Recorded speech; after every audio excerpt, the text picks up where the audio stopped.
1930s America was the time to be alive to take advantage of the radioactive health craze. Whether it was dinnerware, water jugs, or heating pads, everything was commonly made of uranium because people believed it was beneficial for your health.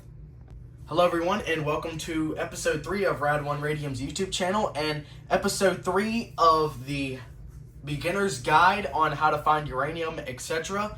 Today is going to be about radioactive red, or what people like to call spicy red. So right here in front of me is a orangish reddish color platter right here. I only paid $7 for it, and you might be wondering, why is it called spicy red? Well, let me get my little Geiger counter for you and show you. Alright.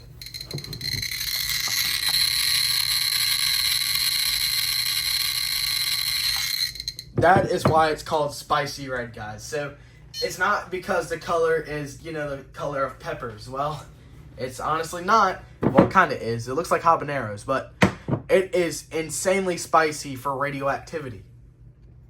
So let's talk about spicy red. Now, I believe that spicy red was created in the 1930s, and it was most commonly found in the company's dinnerware known as Fiestaware. Now, right here is a piece of Fiestaware right here. HLC USA Fiesta. This was, I believe, made in the 1930s or above, but now, obviously, today there's no more uranium content. Now, what makes these so special is that the paint has uranium inside of it, which makes it so spicy. Now, it is really not recommended to eat off of these. Now, I don't think there's no record of anybody dying from eating off of radioactive red dinnerware, but it's generally not recommended. So, honestly, stay away from this if you're going to eat it. Collecting is the way to go for this because, well, for one, it's dangerous. 2, it's radioactive. And 3, it looks really nice whenever it's for decor use. So let's go ahead and move on and just talk about the radioactive craze in the early 20th century. Now, in the early 20th century, a lot of things that were radioactive was very common. Things like clocks, which is a radium-painted clocks. There's also compasses, military dials, uranium glass, radium water, radium paint. There's all kinds of different things that were radioactive back in the day. And this was the normal thing for everybody. So here is some things that were relatively common back in the early 1900s in America. The first thing was Radithor. Now, if you've ever heard of Radithor, it's actually a radium water infused drink that was about the size of a shot glass. So there was this man known as Eben Byers, and if you've heard about him, his whole jaw melted off from radiation from drinking Radithor. Now, what happened was, I believe he was a very popular golf player and he had an injury. So he went to his doctor, and his doctor prescribed him what we call Radithor. Now, Radithor is just a radium water infused little drink that they would drink, and apparently back in the day it was believed that radium or uranium, radiation in general, cured every ailment. So whether it was back pain, cancer, muscle injury, bone injury, just anything like that, it was believed this stuff was going to cure it, which obviously, as we know today, it does not. So what killed him was he drank so much of it that he eventually got radiation poisoning to where his whole jaw fell off, and as of today, his body is in a coffin that is lead-lined. And if you don't know a lot about lead-lined things as well, if something is severely radioactive, the only thing that can really prevent it from spreading is lead. And lead-lined things like lead-lined refrigerators and lead-lined containers are used basically today to enclose radiation and prevent you from getting radiation or just from it spreading in general. So let's go ahead and talk about the radioactive red. Now, I don't know a lot of stories, or I don't even think there's really stories on record about anybody getting killed or injured by this, but it's very beautiful in my opinion, and well, you're not going to find it using a black light. Now, you can use this stuff to find all kinds of stuff, whether it's uranium glass, whether it's jadeite you're looking for, vitrock, carnival glass, etc. But it does not glow under the black light. So the only way you can measure this or determine if it's radioactive red is with the Geiger counter. Now, the Geiger counter is something that people use all the time. The date is wrong, guys. I apologize. But So Geiger counters are used to measure radioactivity. Now this is the GMC 300S, and the GMC 300S, if you have watched episode 1 of my YouTube channel, basically this is just a budget-friendly, cheap, beginner-friendly Geiger counter that people purchase all of the time, and it's really good just to start out on your collection. But you can move on and buy something really nice like the Radioactive 102 and move your way up. So let's go ahead and get a little reading on some things of the Spicy Red.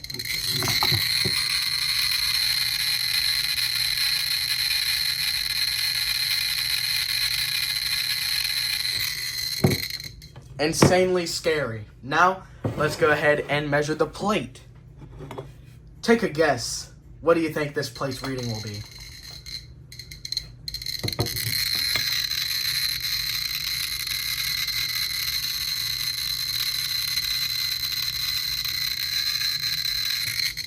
Very spicy. All right. Now let's go ahead and see what my most recent piece is.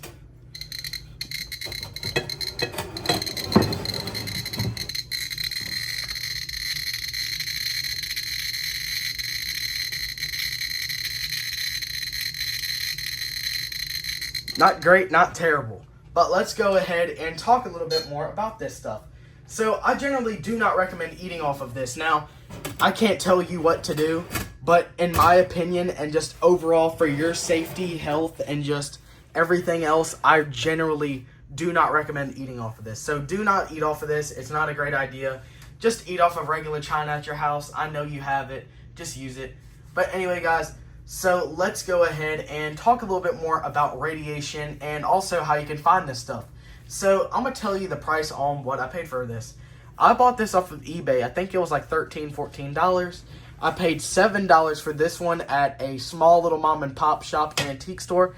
And this picture right here, I paid $65. They wanted $75, but they ended up going down to $65, which I was like, well, I'm probably never going to find one like this ever again. So let me just go ahead and just buy it and get it over with. But anyway, guys, so yes, this stuff is dangerous. It's not generally recommended to eat off of this or just use it for everyday things like, eating, drinking, and just, having fun with it. But it is generally just recommended for decorative and collecting use. So other than that, guys, my collection has been growing significantly, and I really just wanted to say thank you guys for all of your support, all of your contributions you've gave me, and I just really appreciate it a lot. It means a lot to me. But anyway, you can find this stuff at antique stores, which is where I found them. Websites like eBay, Depop, Vinted, whatnot, etc. You can also maybe find them at thrift stores or estate sales, but those are probably going to be a little bit less likely to find those at. But antique stores is probably going to be the place that you're going to most likely find it at, which I've only found maybe 2 pieces, because these are the only 2 pieces I got right here that I found. So there probably is more, but I just maybe I didn't find it, or I didn't buy it because I didn't have my Geiger counter on me, But that's basically it. So yeah, guys, if you're wanting to start a collection like this, go to antique stores, eBay, anywhere basically that might have antiques, because you just never know what might be radioactive also. So if you're going to buy yourself a Geiger counter, if you are a beginner and you're balling on a budget like me, which, there's nothing wrong with being on a budget. So right here is the GMC 300S Geiger counter right here. It is $55 on Amazon, and it is relatively cheap, and it will help you determine if something is radioactive red or not. So I'm really just going to say that's going to help you, and it's really just going to, give yourself a really good start on finding radioactive antiques.